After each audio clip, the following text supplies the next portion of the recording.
Hi, this is Deva Does What the Doost, and this week I'm talking about my favorite few ways to make someone feel special. My first favorite way to make someone feel special is by writing them out a handwritten note and sending it to them via snail mail. Don't send creepy stalker notes to people like, my rose, my love, my secret desire, I need you now, like a desperate burning fire, syphilis. I would suggest that's like a little bit creepier, especially if you send anonymously. Maybe someone will send that to the police and say, I've got a stalker. So be aware of what is considered a loving gesture. Maybe more like, dear, place name of loved one here. Here are some sweet sentiments about who you are and what I appreciate about you. I don't know about you, but I know about me. I get pizza delivery flyers because forever alone I will eat my pizza by myself, and bills. Personally, I'm not a big fan of either of those. So if someone sends me a handwritten letter and I'm not expecting it, wow, it's a really special moment. And you can make someone feel really special by taking the time out of your day to put a piece of little sticky thing onto a piece of paper and writing something on another piece of paper and folding it up and putting it in a little envelope and writing your name and going to a mailbox, putting it in. It's a really cool thing that you can do and that someone will definitely appreciate getting from you. And also make sure that you don't tell them you're gonna do it so it can be complete surprise. I know when I send letters, I'm always tempted to be like, text them, hey, I'm sending you a letter in the mail. And that'll totally ruin the surprise. And it's a really nice surprise to have a piece of mail come to you that isn't buy from Unlock, our favorite chicken special surprise. Only $5.99 with this coupon. That's the first way. The next way is to hand make someone something. It can be for any situation. It can be for no reason at all. The thing about hand making something for another person is that it takes a lot more time and effort and your own personal self to do. Like taking the flour and putting it with the milk and the eggs and the powders and the things and the spices and then the butter in the pot and the stirring and the little balls and the putting the plate in the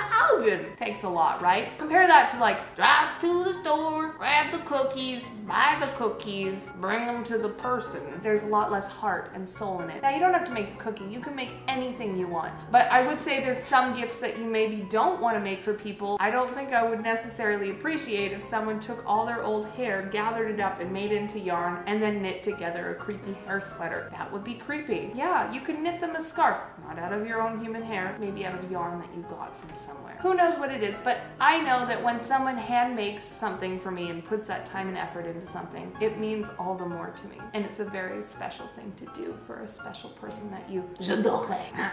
That's my second favorite way to make someone feel special. My third favorite way is to acknowledge the person when it really counts. Don't necessarily shower a person with compliments because words become cheap, but when it really matters, tell them how you feel and what you see in them. When you recognize another person for who they are, it's very powerful for both of you because that person is being seen and you're being vulnerable enough to let them know that you recognize them and that you have that connection. And do it with no expectation from them. Just let them know what you see. So for instance, I would say to my mother, I see a beautiful woman with so much spirit, soul, and love. And I would say that to her and I know that would make her feel good. She's actually in the room right now. She came to visit me, which is really nice. And she is smiling right now. She's my cutesy mama.